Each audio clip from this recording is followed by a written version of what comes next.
Salam saudaraku, selamat bertemu lagi dalam renungan singkat kita pada pagi hari ini.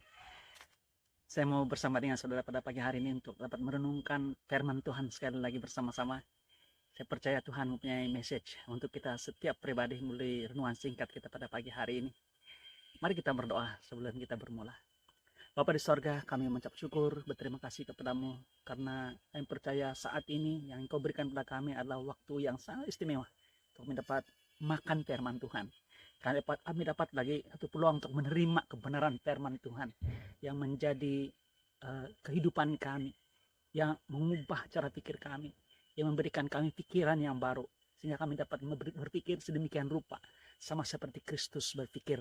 Terima kasih Bapa di sorga, yang percaya Engkau bersama dengan kami. Hikmat Tuhan bersama dengan kami. Dalam nama Yesus kami berdoa. Amin. Saudaraku, mari kita lihat dalam 1 Tesalonika pasal yang kelima ayat 18. Firman Tuhan mengatakan, mengucap syukurlah dalam segala hal, sebab itulah yang dikehendaki Allah di dalam Kristus Yesus bagi kamu. Saya mau kita lihat secara spesial, istimewa, khusus ini perkataan dia katakan, itulah dikehendaki Allah Bapa kita di sorga di dalam Kristus Yesus bagi kita, bagi kamu. Saudaraku, saya percaya kita banyak persoalan. Kadang-kadang kita tanya-tanya, apakah dasar untuk kita dapat mengucap syukur dalam segala hal? Sedangkan tidak semua hal, tidak semua situasi yang kita alami adalah secara logik sebagai manusia kita dapat menerimanya sebagai satu yang baik. Bagaimana mungkin kita dapat mengucap syukur dalam hal-hal yang menyedihkan, yang mengecewakan kita, apalagi yang menyakitkan hati kita. Saudaraku, Tuhan mengatakan mengucap syukurlah dalam segala hal. Bermaksud dalam segala situasi, dalam segala keadaan. Apapun itu, adakah itu baik, adakah itu jahat, adakah itu buruk, adakah itu sangat menggembirakan ataupun mengecewakan kita.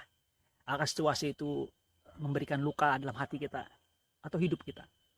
Tuhan mengatakan mengucap syukur dalam segala hal. Saya percaya Paulus melalui ilham Roh Kudus mempunyai dasar yang begitu kukuh untuk bukannya menganjurkan, tapi saya percaya menasihati, malah persuade, memujuk dan mau memberikan ini kepada jemaat di Tesalonika sebagai satu kebenaran yang harus mereka praktikkan dan harus mereka praktikkan melampaui, saya percaya, rasional ataupun kebiasaan atau norma kehidupan mereka, yaitu mengucap syukur dalam segala hal. Nah, saya mau bawa kita untuk melihat beberapa firman Tuhan secara singkat ini. Saya percaya akan membantu kita melihat dengan kebenaran, karena saya percaya firman Tuhan dalam Alkitab sangat penuh dengan kebenaran firman Tuhan yang mau bicarakan tentang hal ini saja, itu mengucap syukur dalam segala hal. Tetapi kesempatan yang singkat ini mari kita lihat beberapa ayat firman Tuhan. Yang pertama, mengucap syukur itu adalah kehendak Bapa. Firman Tuhan mengatakan kehendak Bapa. Dan jika kita lihat dalam Matius pasal 12 ayat 50, Yesus mengatakan bahwa sebab siapapun yang melakukan kehendak Bapakku di sorga, dia katakan melakukan kehendak Bapakku di sorga, dialah saudaraku laki-laki, dialah saudaraku perempuan, dialah ibu. Apa maksud Yesus di sini? Maksudnya adalah apabila seseorang itu melakukan kehendak Bapa, mengucap syukur adalah kehendak Bapa. Dia katakan inilah yang dikehendaki oleh Allah dalam Kristus Yesus dalam kita. Ini kehendak Bapa. Dan kita tahu bahwa kehendak Bapa adalah untuk percaya kepada anak yang diutusnya. Inilah the will of the Father. Kehendak Bapa yang sangat-sangat khusus bagi setiap manusia di dunia ini adalah supaya mereka percaya kepada Yesus Kristus yang diutus Bapa, yang dapat menyelamatkan kita dengan kasih karunia yang diberikannya melalui pengorbanannya di kayu salib. This is the will of the Father. Jadi firman Tuhan mengatakan, Yesus mengatakan bahwa jikalau kita melakukan kehendak Bapa, kita adalah saudaranya. Saya ingin kita melihat ini dalam bahasa Indonesia. Saudara ini maksudnya bukannya saudara seperti sepupu, cousin atau saudara dekat. Kadang-kadang ada juga yang dianggap saudara tapi mempunyai hubungan yang bau-bau bacang. Tidak, saudara bermaksud di sini ialah mempunyai hubungan yang begitu kuat, malah secara genetiknya kita sama. Firman Tuhan mengatakan bahwa kita dalam Kristus adalah ciptaan baru. Kita adalah lahir baru. Kita lahir dalam keluarga Bapa di sorga. Yang lama sudah berlalu, sudah mati. Yang sekarang ini adalah ciptaan baru dalam Kristus Yesus. Maksudnya kita memiliki genetik yang sama yang dimiliki oleh genetik, saya katakan secara biologi. Genetiknya sama dengan Yesus Kristus. Maksudnya jikalau kita melakukan kehendak Bapa, dalam kasus ini ataupun case ini, dalam fokus ini ialah mengucap syukur dalam segala hal. Kita sebenarnya percaya, kita mempraktikkan sesuatu, kita mengeksekut iman kita, bahwa kita percaya bahwa kita adalah saudara segenetik dengan Yesus Kristus. Luar biasa. Ada seorang pribadi yang mengalami masalah anaknya yang kerasukan iblis.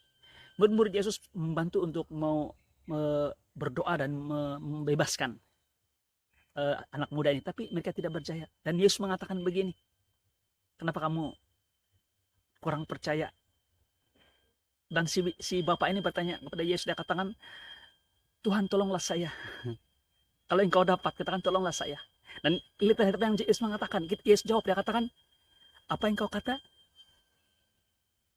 Kalau engkau dapat, dia katakan sangat luar biasa. Dia katakan begini, tidak mustahil bagi dia yang percaya. Nah, kita tahu bahwa waktu dalam situasi itu bukan murid-murid Yesus, bukan si bapak ini, apalagi orang ramai sekeliling mereka. Satu-satunya pribadi yang percaya bahwa jikalau dia berdoa, atau jikalau anak ini didoakan, anak ini dibebaskan, adalah Yesus sendiri. Dia katakan tidak mustahil bagi dia sini adalah Yesus Kristus sendiri yang percaya. Jadi kalau Anda dan saya adalah satu genetik dengan Yesus, wah luar biasa. Kita adalah saudara-saudara Yesus, kita adalah adik beradik, ini perkataan bahasa Sabah, dengan si Yesus. Kita memiliki Bapa yang sama. Apa yang dipercayai oleh Yesus itu terjadi. Dan apa yang Anda percaya di dalam Kristus, Anda menerimanya. Ini luar biasa. Saya ingin membawa kita terus melihat lagi dengan firman Tuhan, mengapa kita mengucap syukur. Dalam Markus pasal yang ke-11 ayat 24, firman Tuhan mengatakan, apa saja yang kamu minta dan doakan, percayalah hal itu telah terjadi dan itu akan diberikan kepada kita. Percaya kita itu sudah terjadi. Jadi dalam percaya kita, dalam iman kita, percaya bahwa itu telah terjadi. Jika dia sudah terjadi, tinggal satu hal yang harus kita lakukan, yaitu berterima kasih, mengucap syukur. Kalau firman Tuhan mengatakan percaya itu telah terjadi, baru hal itu diberikan pada Anda, pada kita. Hal itu menjadi manifest dalam kehidupan kita. Tapi percaya kita sudah terjadi. Kenapa? Karena kita tahu bahwa Yesus, iman Yesus ada dalam Anda dan saya. Luar biasa. Dan kita tahu bahwa inilah kehendak Bapa.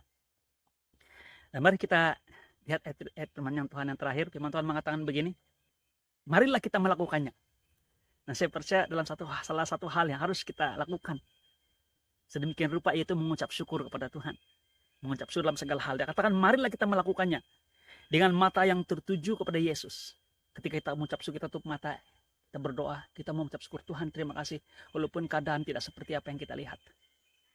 Firman Tuhan mengatakan dengan mata yang tertuju. Saya percaya ini menuju kepada mata rohani, kepada Yesus yang memimpin kita dalam iman dan yang membawa iman kita kepada kesempurnaan.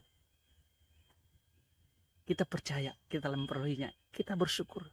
Kita melihat keadaan sekeliling kita tidak seperti yang kita harapkan, tapi kita tahu bahwa Tuhan still in control. Kita mengucap syukur. Kita melihat semua itu dengan mata tertuju pada Kristus, yang kita tahu bahwa walaupun iman kita, kadang-kadang kita mau ukur, ada orang mau ukur iman kita, iman setiap pribadi. Tapi firman Tuhan mengatakan jika kita melakukannya dengan tertuju kepada Kristus, Yesuslah, firman Tuhan mengatakan, yang akan memimpin kita dalam iman dan yang membawa iman kita kepada kesempurnaan. Dalam bahasa Inggris mengatakan bahwa Jesus is the author and the finisher of our faith. Ini maksudnya sangat plain. Dia katakan bahwa Yesuslah yang memulahkan iman kita dan dia juga akan menyelesaikannya bagi kita. Wah, malah saya ingin beritahu kita pada hari ini, berita gembiranya ialah Yesus telah selesaikannya 2000 tahun yang lalu ketika dia mati di kayu salib, dan dia katakan is finished, sudah selesai. Semua sudah selesai. Apa persoalan kita sudah selesai. Tuhan telah selesaikan baik kita. Haleluya. Dia katakan, yang membawa iman kita kepada kesempurnaan, yang dengan mengabaikan kehinaan tekun memikul salib, ganti sukacita yang disediakan bagi dia, yang sekarang duduk di sebelah kanan takhta Allah. Wah, luar biasa.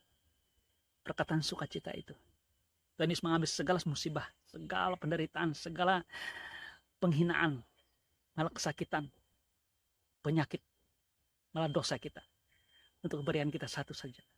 Soal ganti bagi kita, yaitu damai sejahtera, sukacita. Dan itu mengapa kita mengucap syukur. Wah, haleluya. Puji Tuhan. Saudaraku, tetap kuat dalam Tuhan. Kita mengucap syukur karena itulah kehendak Bapa.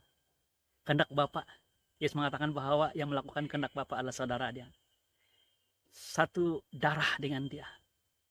Satu genetik dengan dia. Memiliki Bapa yang sama. Dan inilah kehendak Bapa. This is the will of the Father. Sesuatunya yang sangat luar biasa untuk percaya pada Yesus. Saudaraku, kenapa kita bersyukur? Karena kita tahu kita telah memilikinya. Karena bukan tentang kita. Bukan iman kita. Tapi karena iman Yesus. Firman Tuhan mengatakan, tidak ada yang mustahil bagi dia. Itu Yesus Kristus yang percaya. Saudaraku, ini renungan kita pada pagi hari ini. Saya percaya Tuhan memberkati kita dengan luar biasa. Mari kita mengucap syukur. Bapa di surga, kami bersyukur berterima kasih kepadamu segala sesuatu yang telah Engkau lakukan dan berikan kepada kami. Kami percaya Bapa di surga, malah hal-hal yang kami mungkin tidak melihat sebagai sesuatu yang baik. Jadi kami percaya Tuhan, Engkau dalam kawalan, Engkau mengasihi kami, Engkau menyediakan baik kami tepat pada waktunya. Engkau memberikan pada kami, melepaskan kami. Malah kami percaya Bapa di surga, segala sesuatu telah Engkau sediakan baik kami, selesai sempurna baik kami. Apa yang kami lihat sekeliling kami adalah manifestasi secara daging, secara fisikal, secara material. Tapi apa yang kami lihat dengan mata tertuju pada Kristus, bahwa ini sudah disempurnakan oleh Yesus, bahwa Tuhan telah melakukannya. Dan kami adalah saudara, laki-laki, perempuan, ibu dan bapak Yesus Kristus. Karena kami satu genetik dengan Kristus. Bapak dan Saudara, terima kasih Tuhan. Kemuliaan hanya bagimu. Dalam nama Yesus kami berdoa. Amin. Saudaraku, sampai bertemu lagi. Tuhan memberkati. Haleluya. Kasih karunia Bapa di sorga. Damai sejahtera Yesus Kristus berserta kita. Dari sekarang sampai selama-lamanya. Amin.